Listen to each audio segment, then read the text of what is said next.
Hello everyone, this is a little introduction to our garden. This is the property we were starting with. We went up in the winter to see how the land was and to get some ideas on what we wanted to do and lay out some plans, things like that. First thing I did was rake out a lot of this straw, collect as much of it as I could, and keep it for the garden beds later on, and work out a layout, get to know the land a little better. Then we started digging trenches. Now they needed to be wider, but we were just time constrained. Kept digging them, and these were for the garden beds. Did one a day. There's Lori planting Jerusalem artichokes.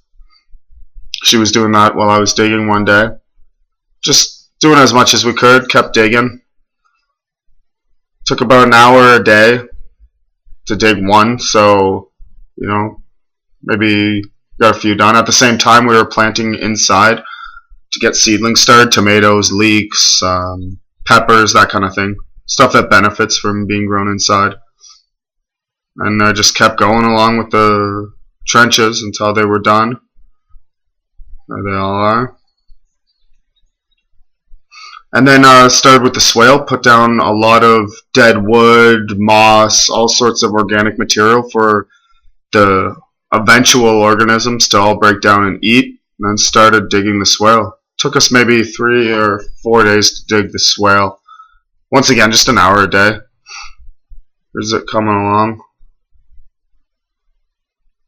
And when that was all done, we started planting things in the swale and then planting the nitro-fixing plants. This is sheet mulching. Put down organic material, newspapers, carbon, veg scraps, manure, wet all that. Then you afterwards cover it with cardboard, wet all the cardboard. This is just to show you the stages. You do the whole thing and cover it with straw. That's called sheet mulching. It has a lot of benefits. It acts as a forest floor and creates really good soil fertility.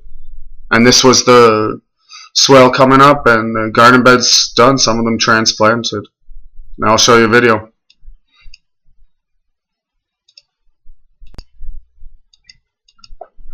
Okay, so here we are at the garden. This is the property we're working off of.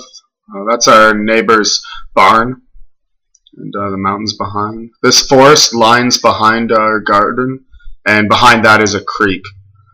There's our swale, and Laura's just watering it with a gravity-fed hose that comes from the swamp up there all the way down an underlined pipe right into that barn, and our neighbor lets us use the hose, thankfully.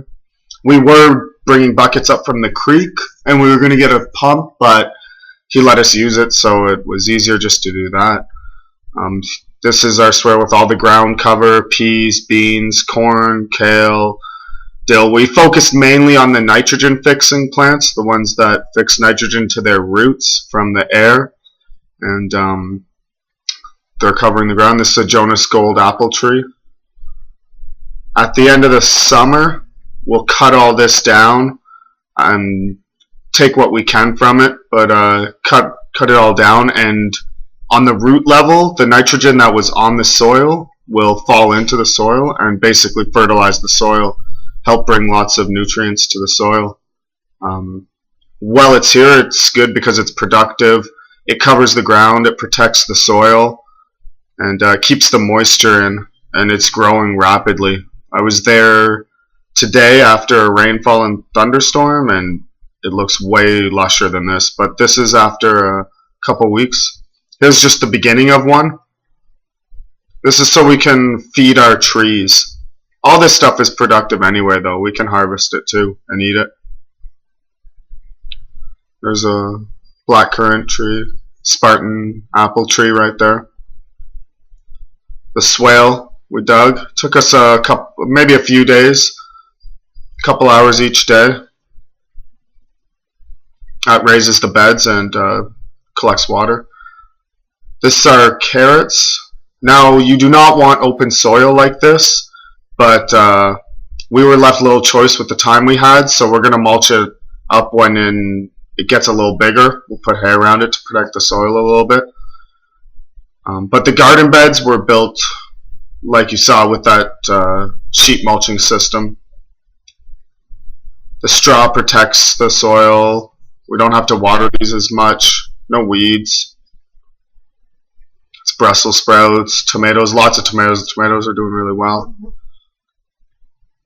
We'd like to plant more diversity next year, but just checking out what we could do with this system. And with the little time we spent, we've been getting good results. There's a jalapeno.